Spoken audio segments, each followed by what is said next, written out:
Hello everyone. Today I'm going to talk about Marcus Gunn pupil, also known as relative afferent pupillary defect.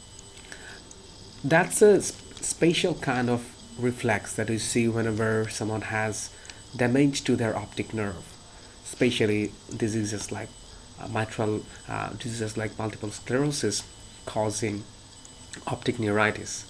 So whenever you have a disease involving optic nerve or involving the retina, if the disease is very severe, if there is extensive damage of the optic nerve or the retina, there will not be any light reflex, direct or consensual, when you shine light on that affected eye.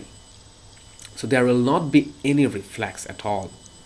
But whenever you have mild to moderate disease, there is some conduction through the optic nerve or from the retina, but the conduction may be slow or delayed.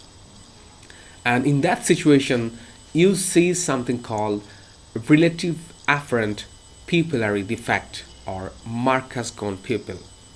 Okay, so let's see what happens with the Marcus Gunn pupil. So this is a normal patient. This is a patient with Marcus Gunn pupil. Okay, so here it's the right eye of the patient and it's the left eye of the patient. Let's assume that this patient has some disease, mild to moderate disease involving his retina or optic neuritis, causing mild to moderate damage and mild to moderate disturbance of transmission of nerve impulse through the optic nerve.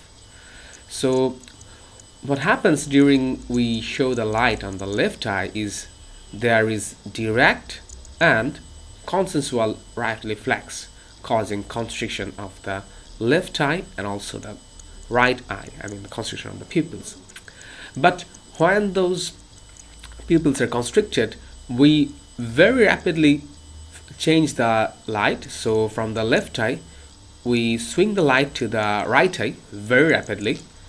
And if we swing the right eye, swing the flashlight on the right eye, what happens is the right eye looks like it's dilating. And the reason being, the right eye after constriction, its natural tendency is to get back to a normal size pupil. But what happens when you flash a light, this impulse of light is not transmitted through the optic nerve as fast as it should, and that's why the pupil looks like that. It's dilated or it's dilating. So it's an actually a paradoxical dilation of the pupil when we show the light on that eye. But that's actually very interesting, right?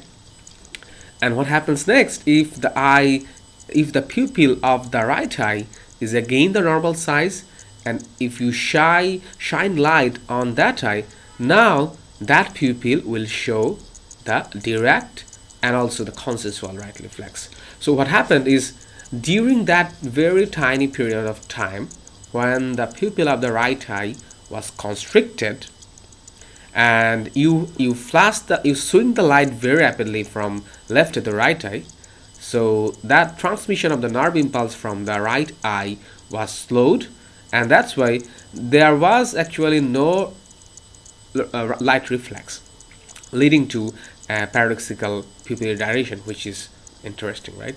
Okay, but later on, after the dilation, now you shine the light for a longer period of time, and now the nerve impulse can be transmitted through the optic nerve and then to the pretectal nucleus, and then this pretectal nucleus will actually form this light reflex arc, telling the third cranial nerve to do this pupillary constriction.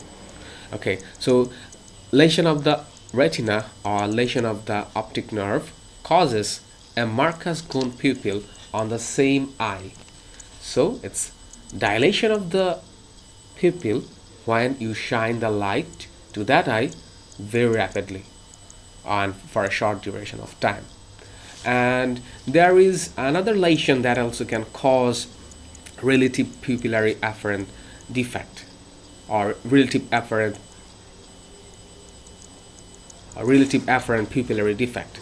And that lesion is whenever someone has a lesion on the contralateral optic tract, which carries the majority of the nasal fiber of this eye. Suppose for right eye, your left optic tract will carry the nasal fiber from the right eye, and the nasal fiber actually carry the main input to the pretectal nucleus.